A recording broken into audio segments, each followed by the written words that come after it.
Israel faced a tough week as the International Criminal Court requested arrest warrants for 3 Hamas leaders and for Israeli Prime Minister Benjamin Netanyahu and his Defense Minister Yoav Gallant. All of them responsible, its Chief Prosecutor Karim Khan said, for crimes against humanity. The International Court of Justice, a UN body also based in The Hague, said Friday that Israel must halt its offensive in Rafah, although its decisions are not binding, of course.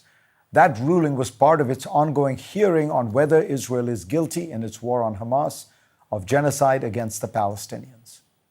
My guest is Aryeh Nair. He is a giant in the world of human rights and a survivor of genocide himself. He was born a Jew in Nazi Germany. He and his parents escaped Berlin 2 weeks before the start of World War II. He went on to study at Cornell and then to co-found Human Rights Watch. He was at the forefront of the movement to establish the international tribunals, which eventually became the ICC and the ICJ. He's also the former head of the ACLU and the author of many books. He wrote a powerful piece in the New York Review of Books this month on the situation in Gaza. Thank you for joining us. Very glad to do it. Your name, Aryeh, Yes. is Hebrew. It's a Hebrew name. It means lion. Why did your parents give it to you? Well, my parents were Zionists, and they wanted to give me a Hebrew name, even in Nazi Germany. All the time you were head of Human Rights Watch, you, I think, only one time accused a country of genocide. Yes. Saddam Hussein's Yes. attempt to eliminate the Kurds. The Kurds. So when you say in this New York Review of Books piece that you have concluded that Israel is guilty of attempting genocide, Yes. that's a very heavy charge. Yes. What is the principal reason you say that? Well, first let me say that when the South African case charging genocide was initially brought, I was not one of those who endorsed South Africa's argument of genocide. I didn't endorse it because I thought Israel had a right to retaliate against Hamas, and I thought Israel had a right to try to incapacitate Hamas so that it would never be able to do anything like that again. But I was disturbed by some of the actions of Israel, by the use of very large weapons, 2,000-pound bombs, which are utterly inappropriate in a crowded urban area. A bomb like that can kill somebody 2 football fields away, and using bombs like that was inappropriate in the context of Gaza. But still, I didn't think that Israel was engaged in genocide just because of the effort to retaliate against Hamas, even though I thought Israel went far overboard in the way of its retaliation. So what changed your mind then? What changed my mind was that over a period of time, Israel has obstructed the delivery of humanitarian assistance to Gaza. And those who have been most severely victimized are not the members of Hamas. Men with guns ordinarily find a way to get food and to get fed. But it is young children who are most severely damaged by malnutrition and who will either starve to death, or if they survive, they will be diminished for the rest of their lives, diminished physically and psychologically by the severe malnutrition they are enduring as children. And I thought that severe obstruction of the delivery of humanitarian assistance amounted to genocide.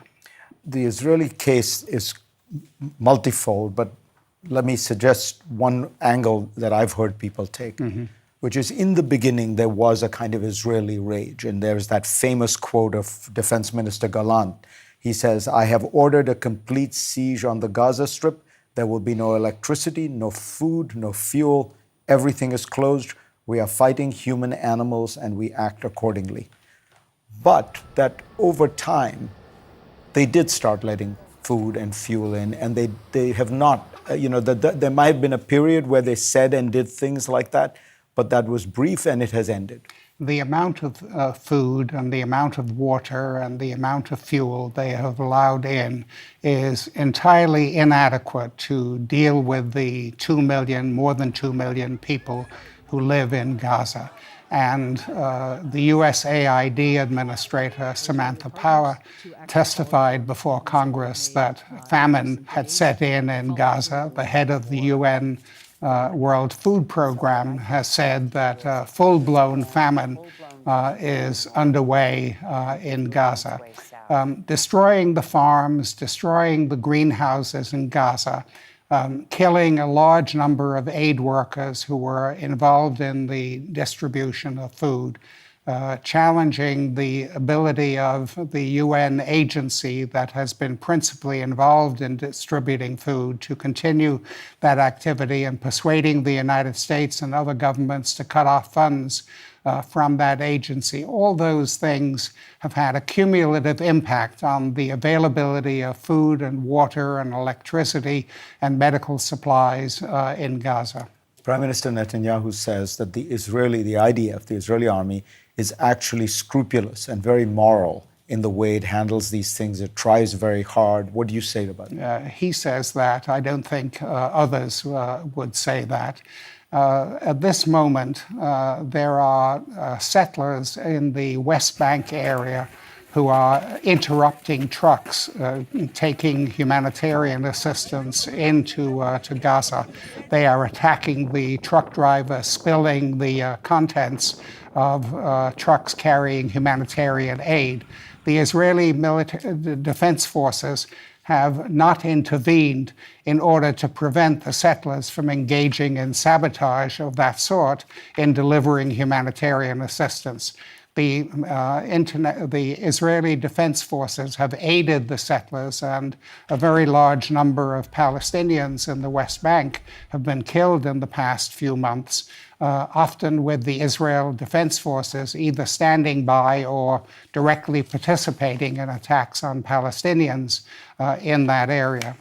There are Israeli officials and people who feel passionately on the subject who say the reason these warrants are particularly unjustified is because Israel has a process, a judicial process, to look into abuses of its army. It's a democracy. The statute for the International Criminal Court is based on the principle of complementarity.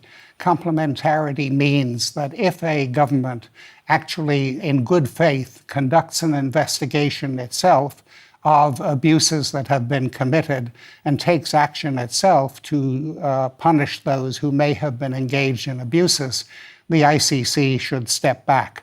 But in the case of Israel, there is no indication that there has been any effort by the Israeli authorities to conduct an investigation of the abuses committed in Gaza. Do you think in the past have they done it? Do you have confidence in the Israeli system?